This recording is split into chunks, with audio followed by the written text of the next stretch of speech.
Seleção brasileira, o problema é forma ou é conteúdo? Essa é a pior geração do futebol brasileiro? Precisamos falar sobre a seleção brasileira.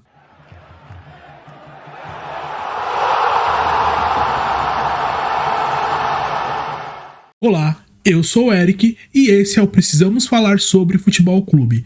Aqui a gente vai conversar muito sobre futebol.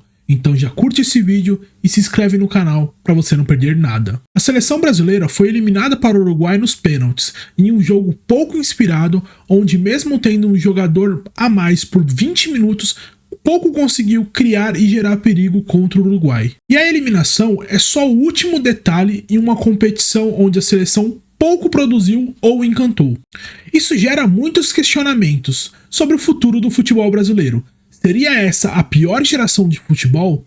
O Brasil desaprendeu a jogar ou não se fazem mais craques como antigamente? Nesse caso eu preciso ser direto. A resposta é não. O ambiente da seleção brasileira é altamente conturbado e de cobrança, e sempre coloca um peso muito grande em exaltar ou diminuir jogadores. Então não, essa não é a pior geração do futebol brasileiro. No passado já ouvimos o mesmo discurso, que essa geração era ruim, que não iria dar em nada e que o futebol brasileiro já tinha acabado. Para mim, o problema da seleção brasileira não é conteúdo. Continuamos criando excelentes jogadores, que chamam a atenção em todos os países que gostam de futebol. Para mim, o problema real da seleção brasileira é a forma. E aí a gente pode dividir isso em dois pontos. Primeiro, a forma fora do campo. A CBF é desorganizada há anos, com escândalos e mais escândalos, de corrupção a assédio. E vamos trazer esse exemplo para competições de clubes. Quando um clube tem muitos problemas extra-campo, certamente esse fator vai afetar o jogo dessa equipe,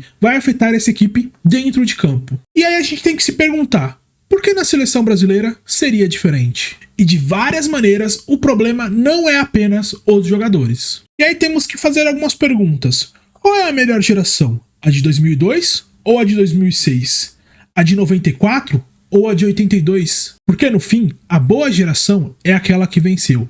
Os maiores craques são os campeões, e é assim que funciona. A história é contada pelos vencedores. A maior prova disso é que em 94 e em 2002, o Brasil não era favorito, mas foi campeão. E já em 2006, o Brasil era o principal favorito e disparado, e não ganhou, muito pela desorganização que estava acontecendo fora do campo, e que automaticamente atingia a equipe dentro do campo. E você sabe o que os favoritos não tinham nesse caso e os azarões tinham? O nosso segundo ponto, que é a forma de jogar. E o que seria isso? O Brasil sabia o que tinha que fazer e como fazer. Eram equipes organizadas e que principalmente potencializavam um ao outro. E você pode levar isso para o lado matemático mesmo. Eu vou mostrar isso através de um cálculo, onde 11 jogadores excelentes fazem seu papel muito bem, mas individualmente. E quando um jogador faz seu papel muito bem e ainda potencializa o jogador que está do lado dele, o resultado é esse. Essa é a diferença quando um sistema e uma forma de jogo potencializa o jogador e o seu entorno. É óbvio que isso não garante título, mas isso possibilita alcançar o resultado desejado. Vamos falar do último trabalho da seleção brasileira, o trabalho do Tite. O Tite tinha uma forma de jogar, isso é certeza. Ele tinha um sistema de jogo estabelecido. O questionamento sobre ele era mais o que ele tinha que fazer quando esse sistema não funcionava, ou não era o suficiente para você ganhar o jogo.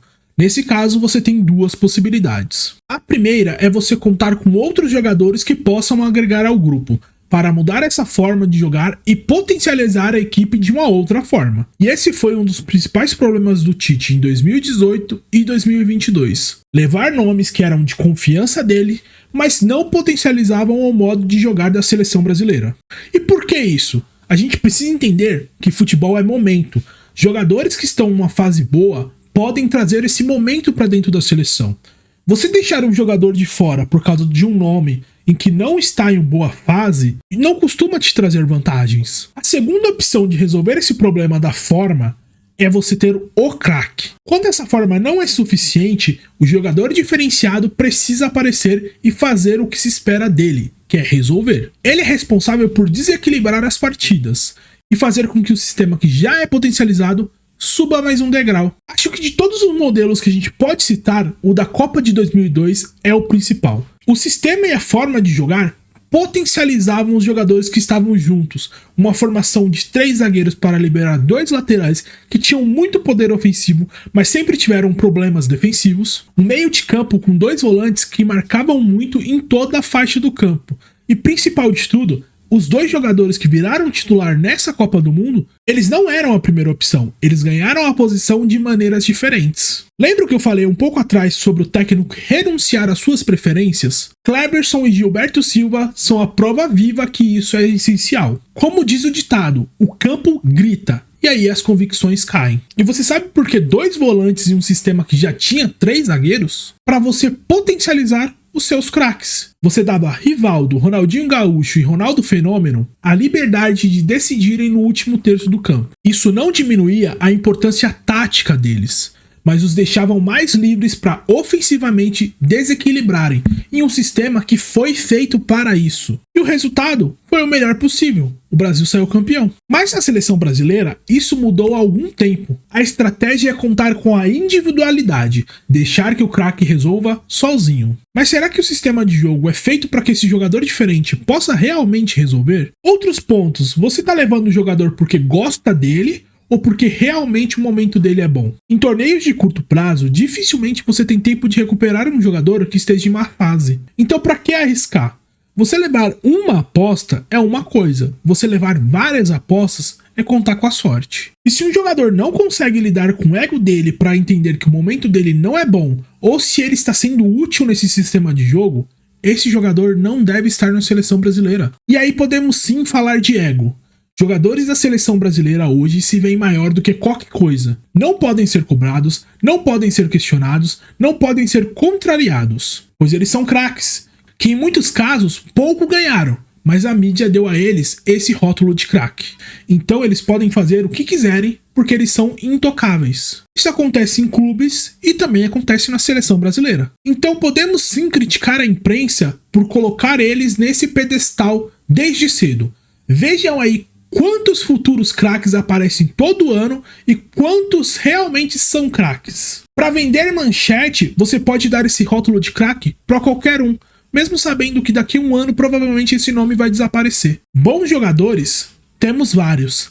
Craques, são poucos. E aí voltando pro começo do vídeo, é uma geração de craques? Não. É uma geração de lixos? Também não. É uma boa geração que tem 1 ou 2 nomes acima da média e que podem ser craques. E temos o maior craque fora da Copa América e fora da seleção, machucado, que nesse caso é o Neymar. Temos bons nomes com grande potencial, que estão jogando em um sistema que não potencializa o seu futebol. O maior exemplo disso é o Vini Júnior e o Rodrigo. Em um ambiente totalmente bagunçado, onde o presidente da CBF foi afastado do seu cargo há exatamente 7 meses, a seleção está mais preocupada com a cor do cabelo do jogador ou se ele está jogando bola. Cara, não importa se o cara é careca, cabeludo, se o cabelo é preto ou cor de rosa. Se o jogador está em boa fase, ele tem que jogar. É uma seleção que claramente tem problemas com cobranças, onde os jogadores vão discutir com o torcedor e com o jornalista em rede social, e com alguns nomes que foram chamados por conveniência e por preferências pessoais, e não pela bola que estavam jogando no momento. Esse é o retrato da atual seleção brasileira. Se você espera que isso dê certo, a chance é mínima. É contar com a sorte e com o acaso. E como diria o Titãs, se o acaso está te protegendo, provavelmente é porque você está distraído. Bom, esse foi o nosso vídeo sobre a seleção brasileira. Espero que vocês tenham gostado. Se inscreva no canal para você não perder nada e até a próxima.